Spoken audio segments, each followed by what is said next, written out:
This is getting stupid now. I mean, what are we reading? The speculation is that Liverpool are going to sign Rodrygo. They are going to sign Rodrygo off the back of everything that we have seen them do so far this window. They are now going to sign one of the best and most brilliant players that is currently potentially available. That is what they are doing. And if they do that, I guarantee you this. This will be the best single window that any club has ever had. This would be the best transfer window that anyone has ever had in the Premier League era. Going back to all of those iconic windows that we have seen over the years, this would be the best one because not only have Liverpool been brilliant and gone and signed statement marquee players. You go and you announce yourself to the world. You go and you splash the cash because you are champions. You are champions, and champions get stronger when they are at their strongest.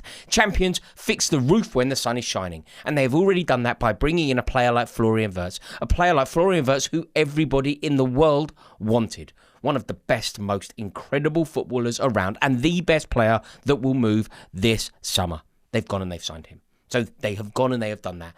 Not only have they done that, but they've gone and they have signed Hugo Ekitike. Again, another young, prodigious talent that is going to be brilliant, a breathtaking goal scorer who is ready to test himself at the next level. But they have also been really clever because it's all very well signing those Wirtzes. Signing the Florian Wirtz. Brilliant. It is brilliant. But you know what else you need to do? You need to be clever. You need to be artful. You need to identify problems in your squad, problems in your first team, and you need to identify the problem, then you need to solve it. So not only have they gone out and they've signed Wirtz, that doesn't take brilliance, but they've also realised that Andy Robertson needs help, and they've identified that Tsimikas is not good enough to play for Liverpool. And they have gone and they have signed Kirkes. That is why this window is so brilliant. That is why this is such an impressive window and why Liverpool are not only virtually a shoo-in for the Premier League next year, but they are England's greatest chance of winning European silverware. Undoubtedly. They are England's only realistic. Anything can happen in football. But Liverpool are England's only realistic winners of the Premier League. And now they're talking about signing... Now they're talking about signing Rodrygo. Are you listening to these words? Are you aware of how ridiculous these words are? They are now looking at signing Rodrygo. So their front line, if it were to happen, would read Mohamed Salah, the best player in the Premier League on one side, two-time Champions League winner, Real Madrid stalwart for the past 5 years, one of the best players in his position in the world, Rodrygo, and then the young prodigious talent in Ekitike. What a dazzling trio that is. What an amazing front three that is. And terrifyingly, for everybody who has designs and aspirations and hopes and dreams of winning the Premier League, terrifyingly, that is so much better than the team that won the league last year in an attacking sense. They are champions. They already have the best front line in the league. They've already scored goals galore last season. They already have the best player in the Premier League. They already have a guaranteed goal scorer in Mohamed Salah. And what do? They go and they bring in a player of Rodrygo's quality. Now, can you imagine the team talk from opposing managers trying to nullify both Mohamed Salah on one wing and Rodrygo on the other wing? Can you imagine how that conversation goes? Because at the moment, when it's Luis Diaz and maybe Darwin Núñez through the middle and Mohamed Salah, what you can say, right, we need to double up on Mohamed Salah. You can talk to your midfielders and you can say, right, somebody's responsibility is to help out our left back. We need somebody out there to double up on Mohamed Salah and hopefully nullifying. Very difficult, almost impossible, generally doesn't work, but you can kind of do that. You can compensate. You can do your best to curb his brilliance.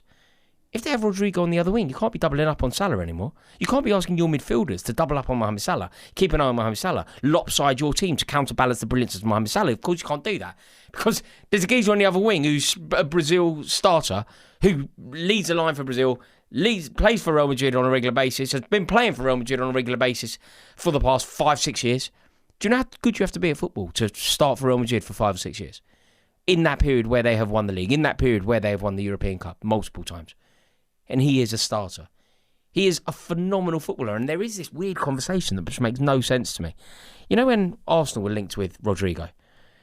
I just felt like that was a difference maker for them. Everybody was talking about signing a centre-forward. I just thought sign Rodrygo, somebody who has been there and done it, somebody who knows how to win European Cup, somebody who knows how to win titles, somebody that is just top tier, elite, world class, clearly brilliant. But weirdly, there is this conversation around how good is Rodrygo. Well, if he doesn't get in the Real Madrid team, does he really elevate Liverpool? Yes, of course he does. They have just made this team in a Galacticos sense where they have too many players playing in the same position, and ultimately Rodrygo is the victim. He's spoken about that himself. There's that quote, isn't there, where he says, basically, if you need someone to play number 9, it's Rodrygo. If you need somebody to play on the left, it's Rodrygo. If you need somebody to play on the right, it's Rodrygo. And I think what he wants to be, and he has a right to be, is given an opportunity to be the main man in his main position. And Liverpool can offer him that berth. And if they do, what a player they have on their hand. Everything about Rodrygo just oozes class. You know, when I think about his moments over the years, just think about goals that he's scored. Iconic goals. I mean, you know that goal that he scored against us? Everybody talks about the assist, and it is one of those goals where the assist is so good that it's a little bit like Cesc Fabregas. People forget Cesc Fabregas at Turf Moor. People forget who scored the goal. It was Andre Schürrle. There was a Luka Modric goal against Chelsea. Luka Modric assist, I've just done it. A Luka Modric assist against Chelsea where people almost forget the goal scorer. The goal scorer was Rodrygo. It was one of the most brilliant first-time volley finishes. Left to keep in notes, bang, straight in the back of the net. And people didn't necessarily acknowledge how good the finish was, or the magnificence of the goal, or the size and scale of the goal. It was a huge goal, it was a huge time and a huge clash. They don't acknowledge it because the assist was so good. And people forget it was Rodrygo who scored that. You know when Man City got launched out of, what was that, 2022? Geezer scores a header. Geezer my height scores a header to knock Man City out of Europe. Like, to knock Pep Guardiola out of Europe. At the Bernabeu. Like, he's the big game player. Like, proper big game player. Devastating, brilliant. He's actually untouchable. In what he can do, he is actually untouchable. Like running with a ball. You ever seen a goal he scored against Atletico Madrid? Bearing in mind the scale, I've done it again, the size of the games. I've spoken about knocking Man City, Pep Guardiola out of Europe. Bang, Rodrygo with his head. I've spoken about the size of the goal against Chelsea. In the most crushing moment for us, he pops up, bang. Now against Atletico Madrid, playing for Real Madrid. The feet on him, the most beautiful feet. Bang, bang, bang, drops the shoulder, bang, bang, bang, passes the ball between. Scored a goal against Real Mallorca like it, bang, bang, bang.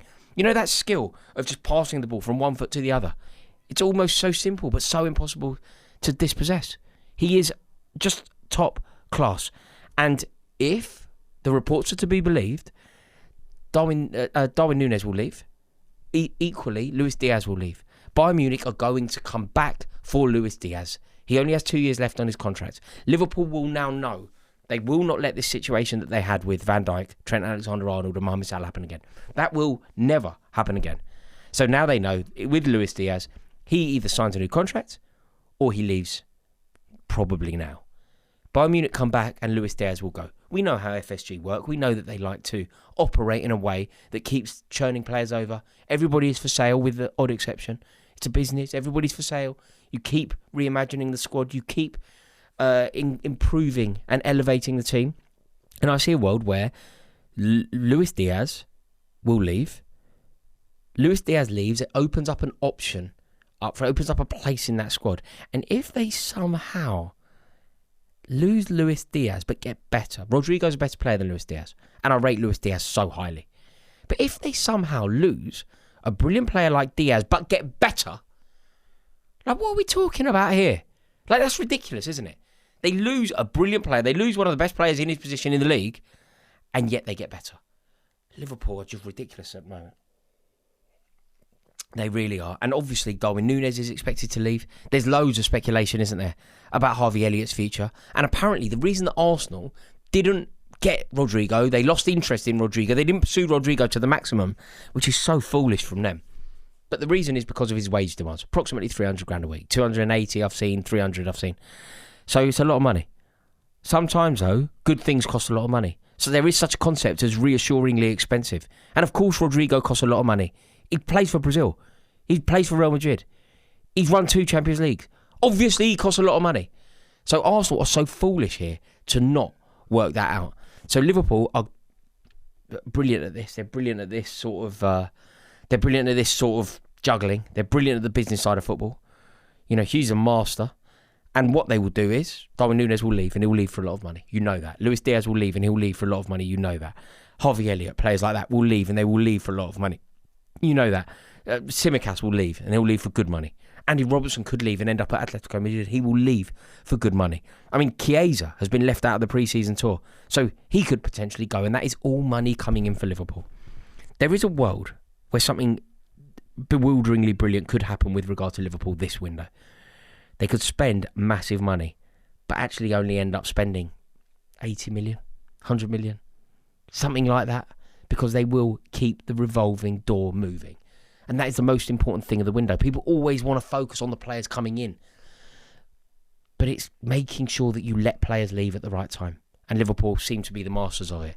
Imagine now if they sign Rodrygo, and then who knows, this time next week we could be having a conversation about Mark Gahey. England's best centre-half could easily become a Liverpool player by the end of this week. It's not beyond the realms of possibility. Like, England's best centre-half suddenly joins Rodrygo, because Rodrygo, I believe, will leave Real Madrid. You know, Alonso doesn't seem to fancy him. He hasn't really played in the Club World Cup. He hasn't really featured, what was it, 3 games, something like that. You know, he was an unused sub in a lot of them. I don't think that the way Alonso sees Real Madrid playing, Rodrygo is essential. So if he were to leave, and he could leave for what, potentially 70 million quid, I think that there is a world where Liverpool get him. And I think they should. I think they should do everything within their power to sign this guy, because I think he is immense. And if they do that, I think that this could potentially be the best transfer window of all time from a single club. Marquee players, but also those tweaks, those clever, nuanced little improvements here, there and everywhere across the squad. Letting players leave at the right time, bringing players in on the right contracts. Dazzling. They really are getting it so right. And Arne Slot had been backed to the hilt, and Liverpool are doing it right. They didn't spend anything last year, did they? And they won the league. They've now realised that that is unsustainable, and they are going for the jugular. What a window by them, and what a season next year is going to be. Do me a favour, let me know your thoughts in the comments below. Really interested to hear what you have to say about this. Could be mega. If you've enjoyed the video, please do me a favour. Please click subscribe. I would love to welcome you into this community. It really helps me out. So let me know your thoughts in the comments below. Click subscribe, give me a like, and I'll see you in a bit.